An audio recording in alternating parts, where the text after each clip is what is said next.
علی بھائی ایک بھائی کا سوال ہے کہ جو ایک کچھ لوگ ہیں جو نہ بریلوی نہ دیوبندی مگر حنفی ہیں، جیسا کہ شجاع الدین شیخ صاحب تنظیم اسلامی والے، مگر وہ شیعوں کو شدید کافر کہتے ہیں، تو کیا یہ ٹھیک ہے؟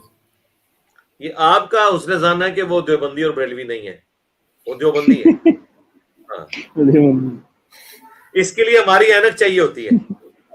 ہاں، ٹائم قیامت تک ہے ان کے کسی لیکچر میں دکھانا ہے کہ انہوں نے احمد صاحب بریلوی کو رحمۃ اللہ علیہ کہا ہو یا کبھی ان کو کوٹ بھی کیا ہو. اس کے اگینسٹ اپنے دیوبندیوں کے بابے انہوں نے کوٹ کیے ہوں گے. ڈاکٹر سرار صاحب بھی دیوبندی تھے.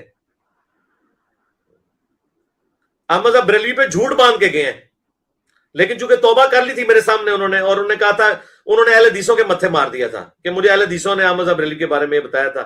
میں نے کہا بیان تو آپ نے کیا، کمپیریٹو نالج نہیں تھا. تو یہ سارے دیوبندی ہیں. تنظیم اسلامی میں دیوبندی ہیں یا کچھ دیوبندی نما اہل حدیث ہے.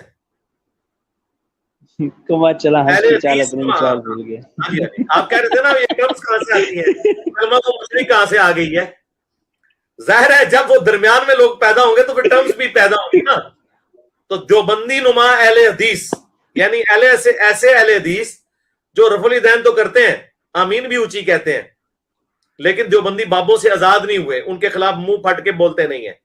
تنظیم اسلامی ان لوگوں پہ مشتمل ہے، دیوبندی نما اہل حدیث اور دیوبندی.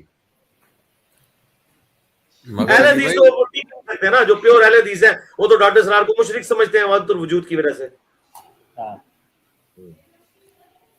علی بھائی ڈاکٹر اسرار تو شیعوں کو کافر نہیں سمجھتے تھے، اور یہ جو جن کے صاحب کا نام انہوں نے لیا وہ تو یار شاید ان میرا خیال ہے کے کہ میں نے بھی ان کے منہ سے کوئی لفظ نہیں سنا کہ انہوں نے شیعہ کافر کہا ہو.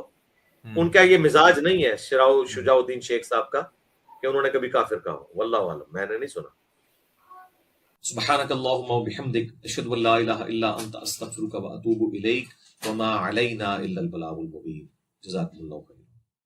سبحان اللہ سبحان اللہ والحمد للہ ولا الہ الا اللہ واللہ اکبر ولا حول ولا قوة الا باللہ.